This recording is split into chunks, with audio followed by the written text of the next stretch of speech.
All right. Yeah. I'm ready to get going here. My pen, paper. Yep. On it. Got notes. Got my tea. And it's me.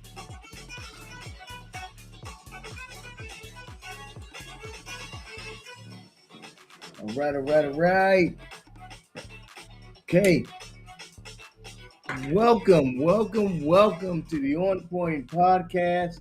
I'm your host here, Dr. Joe Blake, and welcome to today's podcast. Got some great information going to share with you today. It's a great day here. I'm here in Goodyear, Arizona. Temperature is it's kind of chilly today initially, and it's like now it's 63. Yeah, it's a little brisky out there for us, kind of brisky. You know, get a little warmer out there, but it's always a great day in the USA here. I got today's podcast is about beyond the balance sheet, investing in what truly matters. I got my wonderful co-host. Got my babies. You know, well, they're not really babies; they're grown adults now. But I got my son, Joe Blake III here. Let me bring him on first. That's my oldest. How you doing there, son? I'm doing fine. Doing excellent. All right, good. Y'all ready? Getting prepared for the new season, school season? Yes, I am. Yeah, a lot of work, right? Mm-hmm. All right. Then I got my baby girl. She's the major. How do you know that major cupcake? Uh-oh. Oh my. Where you at, Cupcake? Can you see me? No. It's dark.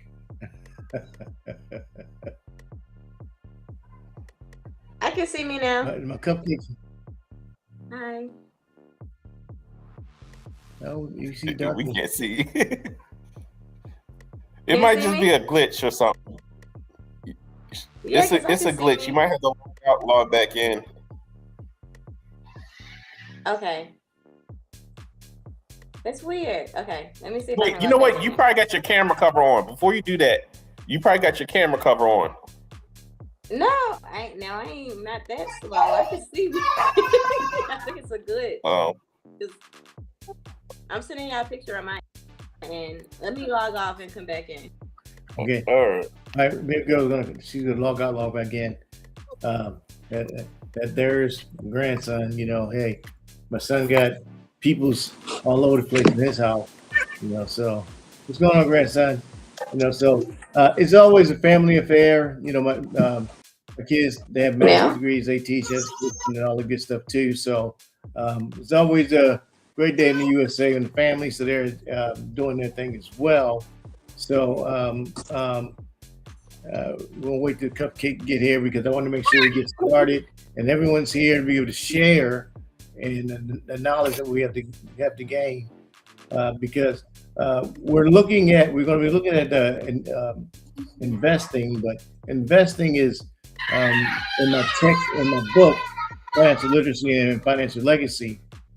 What's going on, grandson? You okay? You all right, Joe Blake the Fourth? Oh, look at that. That's Tank. What's going on, Jaden?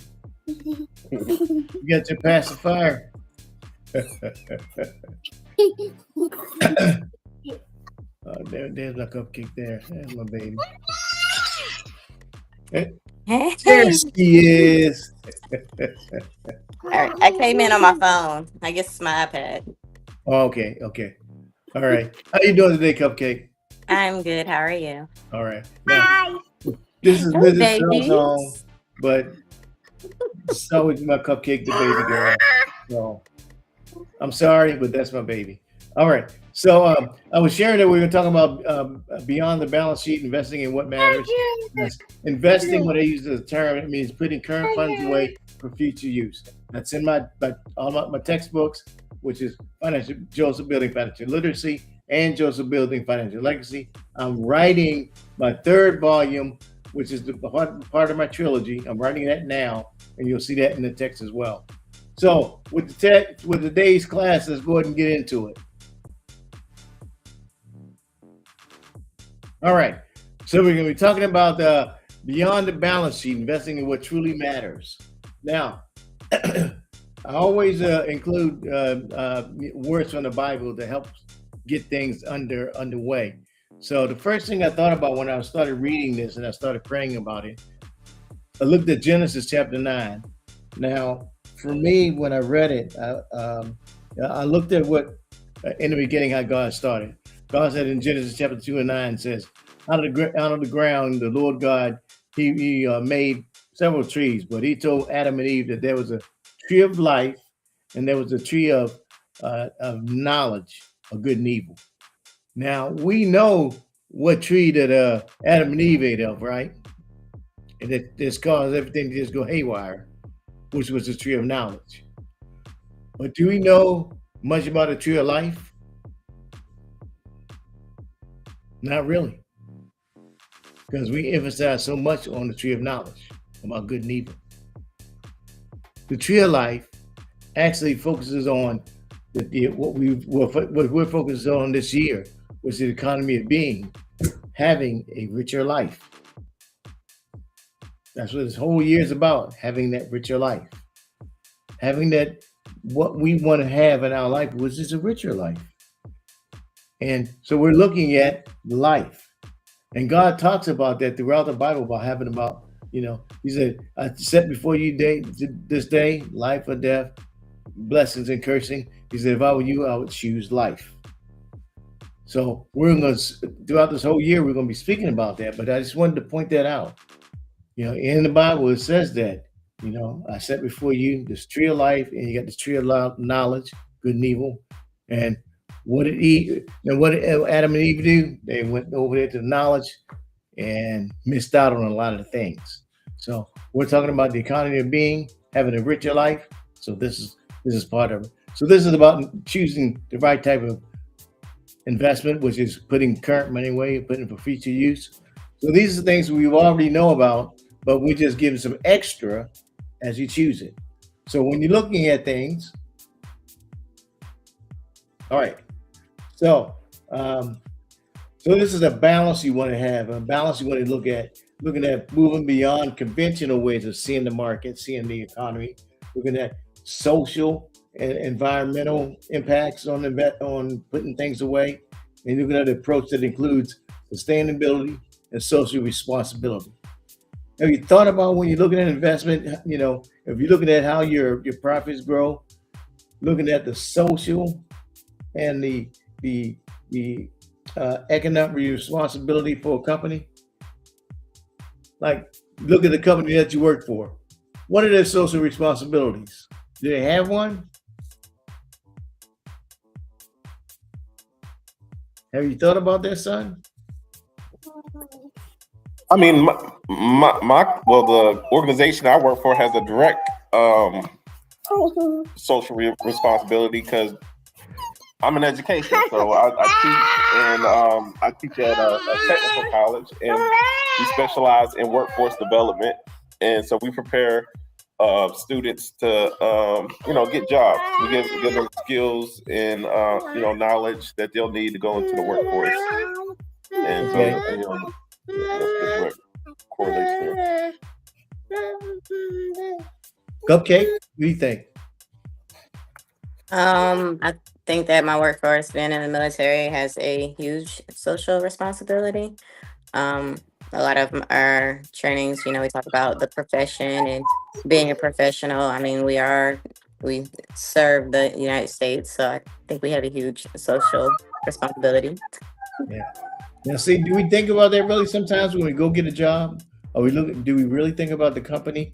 If they're attracting or doing anything with the social organizations that are around? Are they helping the people that are around us?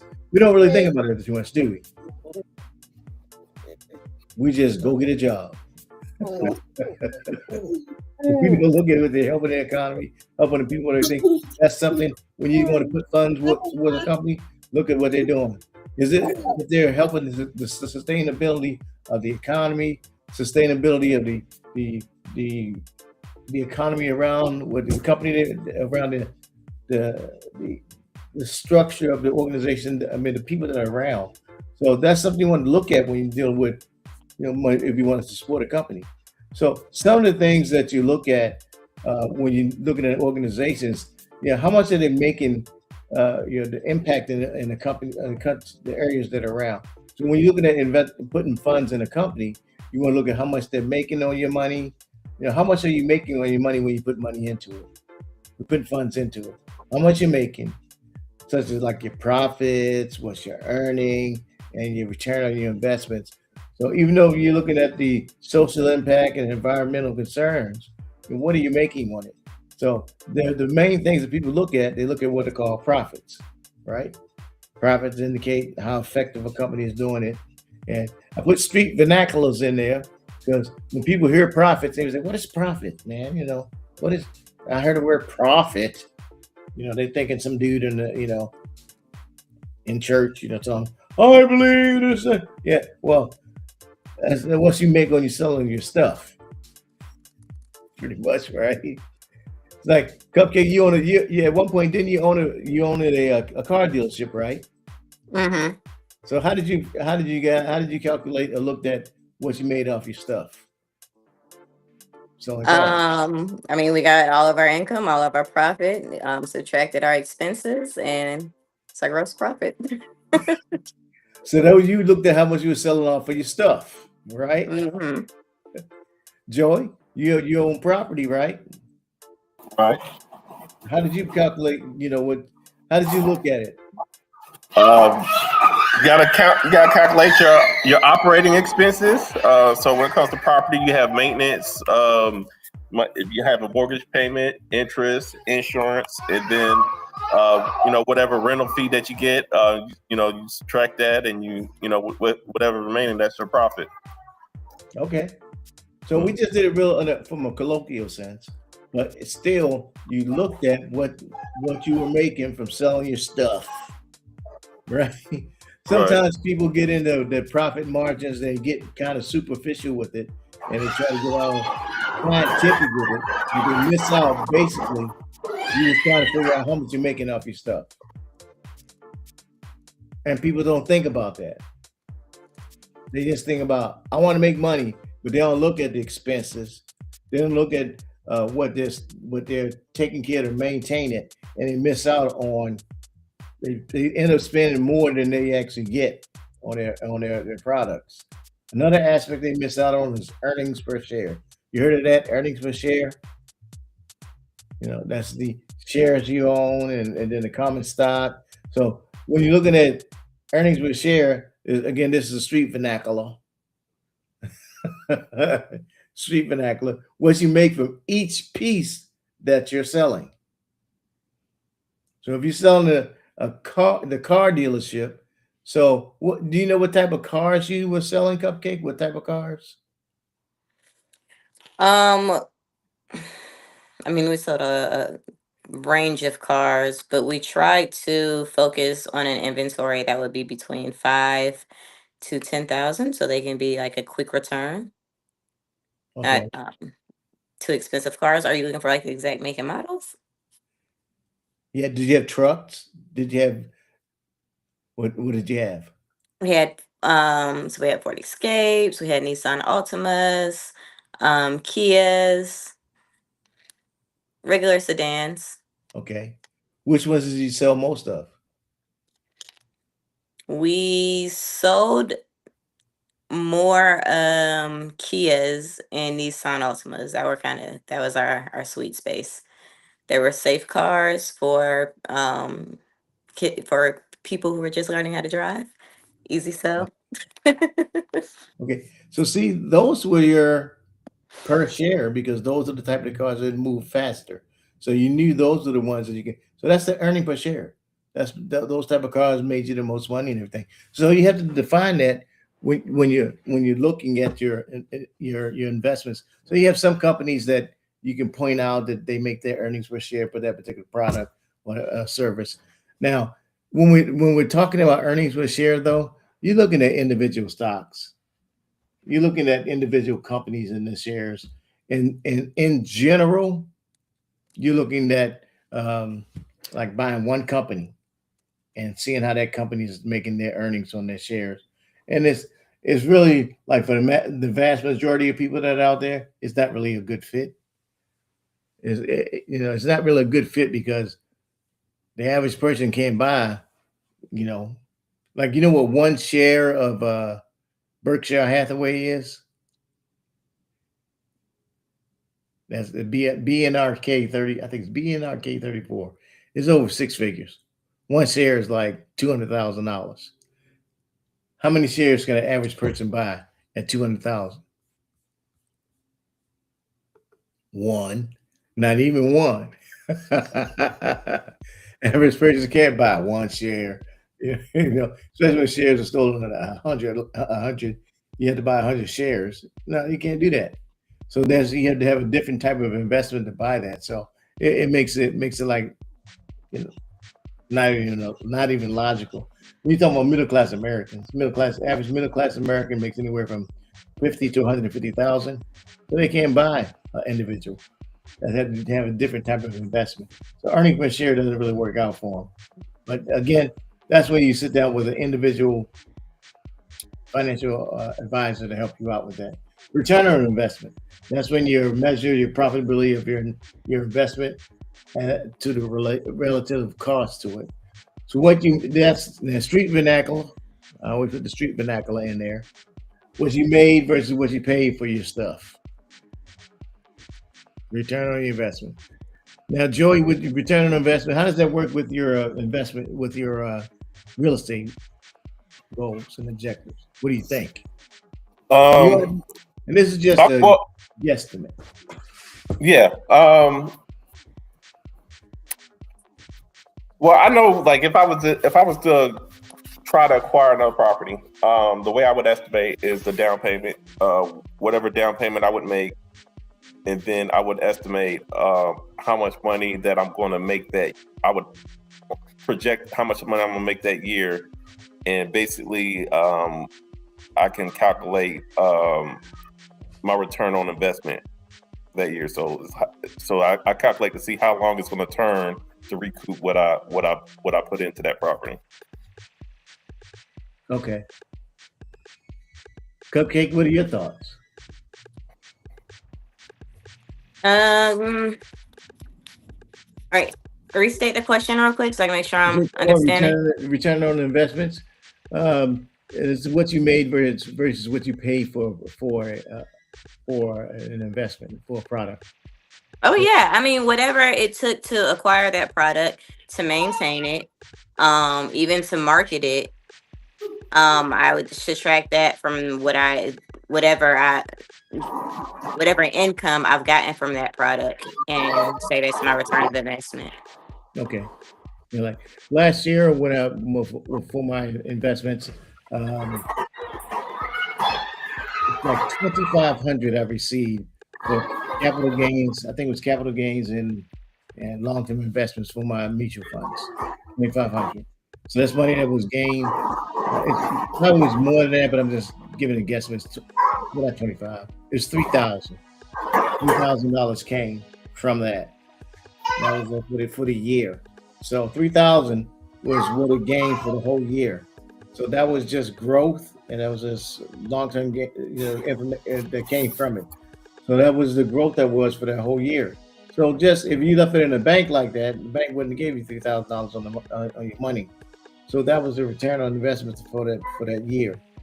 So that was a good investment for me, for the investment accounts that I had. That's just the growth. The principal, I mean, the stocks are there, still increase in value as well. So you have to, depends on your goals, depends on your objectives. I didn't say what the principle was, but when you see growth in your accounts like that, that's how you look at the growth in your funds, and you're okay with it. Now, for each individual, it just depends on what you're putting your funds away for. Depends on what you're trying to achieve. I'm retired, So I was 52 when I retired. 52. And I cannot believe that I'll be 60 this year. I'll be 40 old. years to 100. Anyway.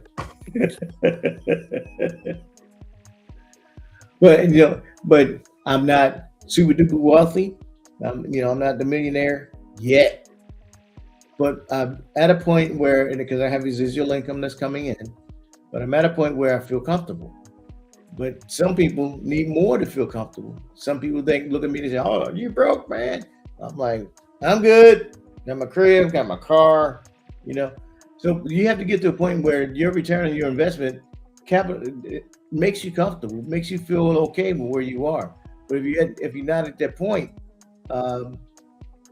and I've run into clients that are like that, man. I've run into some clients. I went into a client that was the other day. He was 84 year-old pastor, and he missed out on a lot of things, doing things a lot of ways like this.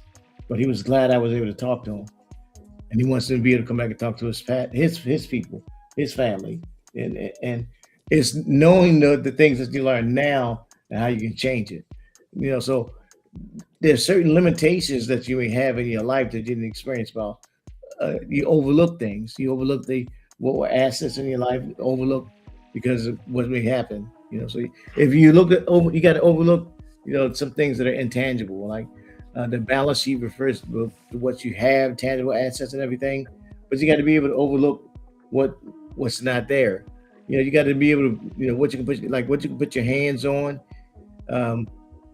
What can you put your hands on? Because sometimes people are looking at it. What are the things that you can put your hands on that you can't put your hands on, but still valuable? What do you think?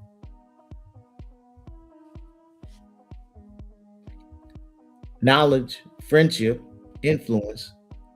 You can't put your hands on, but it's still valuable, right? Because if you need to get somewhere, get to another position or something like that, honestly, it's who you know, right? That's how you can get to the next level. That it doesn't matter how much money you have, that's an intangible asset. Your reputation, that's intangible, but at the same time, it can help you get someplace where you want to be. It's who you are as an individual. That's an intangible asset. And if you don't have that, that can get you nowhere. If you don't have no friends, right, Cupcake? Mm-hmm. You don't have no good rapport with someone. What does that do? If someone knows you as a non-committed person, they don't want to work with you and or deal with you. Right. The social impact of that. You're not a responsible person. You're not a person that honors your word. What does that do? Gives you a lack of credibility. Right. And that lack of credibility and lack of commitment follows you wherever you are. Business-wise, that gives you no ground to stand on. No ground to stand on. All right, this last thought right here that we'll end for today. So sometimes those short-term gains can have long-term impact.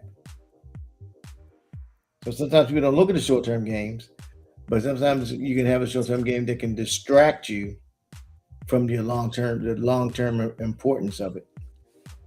So people don't look at the short term and how it can impact the long term. Because in the short term, what you do today can mean what will happen tomorrow. What are your thoughts on that, son? It's very much true.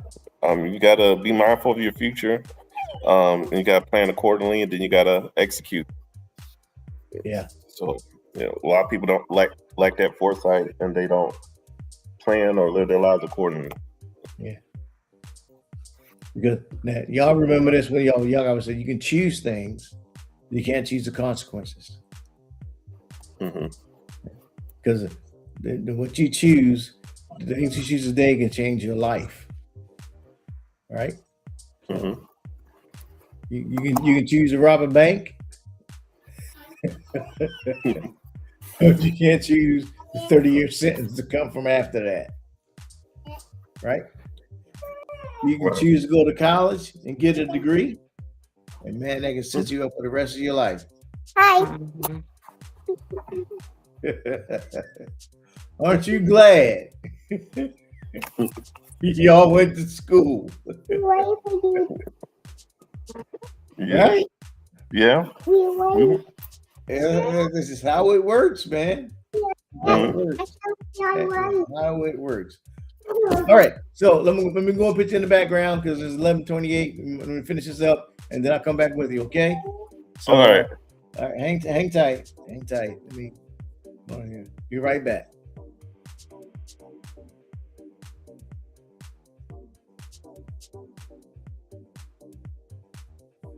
All right, everybody. Let me go over here. All right, so that was for today. Kind of ended up there. Ended on the focus of short-term gains because for short-term gains leads to long-term success. So to remind you of that. Hey, got the QR code here. Talks about the podcast. Like to join monthly subscriptions as part of it. I did mention that towards the end of the month, I'm going to talk about my irresistible offer. Irresistible offer is going to be a 12-week program where you're going to provide more insights and making yourself a more irresistible offer at work, your career and your life, to get more insights into that, building more. As I mentioned, those are two of my babies. I got 4 kids, all 4 of them master's degrees, 4 of them educators, and hey, make things more exciting in your life. I enjoy my babies, man. I mean, I just love them. So scan that for that option. Also, this is my second book. I have a trilogy that I'm creating. First one is Financial Literacy, lasts a lifetime. This one is Financial Legacy, which lasts for generations. So you want to download this one as well. That one has what's called the Wheel of Wealth in it. It also has QR codes where you can scan those, and it gives you a synopsis for each chapter. It also gives you a breakdown of what I call my Precious Metals series for the 3 books. Identifies why wealth is created. Talks about the Gold series, of the Sapphire series, and the Emerald edition of each one of my books. Gives you more detail about that, what God has given me for that. And so that's a foundational thing. In my 3rd book, I'm writing it right now, and I should be done by June of this year. And you have full 3-book trilogy of Joseph, building financial literacy, legacy, and legend. All right, so that's it. That's foundational. You want to get that. And the last thing here is the app. The app, I'm redeveloping the app, but you should be able to still scan and download it. The app is a companion app that combines information from all 3 books, and it's foundational. God gave me that to write, so everyone would be able to have it. It's based on my research that I did for my doctoral degree, where I went to 3 different churches, 1 Anglo, 1 African American, 1 Latino church, and I triangulated information to find out what was causing God's people to be stuck financially, but at the same time, it's for everyone else. Because look, my objective and our goal is to create financially literate individuals so they can gain more access to economic information, to create financial literacy for their families, for their loved ones, and create a foundation for financial success. Woo! Okay, so this again has been Dr. Joe Blake with the On Point podcast, where we help you get your financial point across. And hey, I hope you learned something, gained something from today's podcast. And I tell you what, I'm always excited. I'm always happy to be able to share what I got for everybody. Hope you gained something. Hope you learned something and got something. I do the street vernacular because hey, I'm from Baltimore, Maryland. You know, I still got a little bit of hood that comes out every now and then, but I like to share all those things so you can get more insight on what life has for you. Hope you have a wonderful day. Hope you learned some things, and we'll see you again next week here on the On Point Podcast. Have a great day.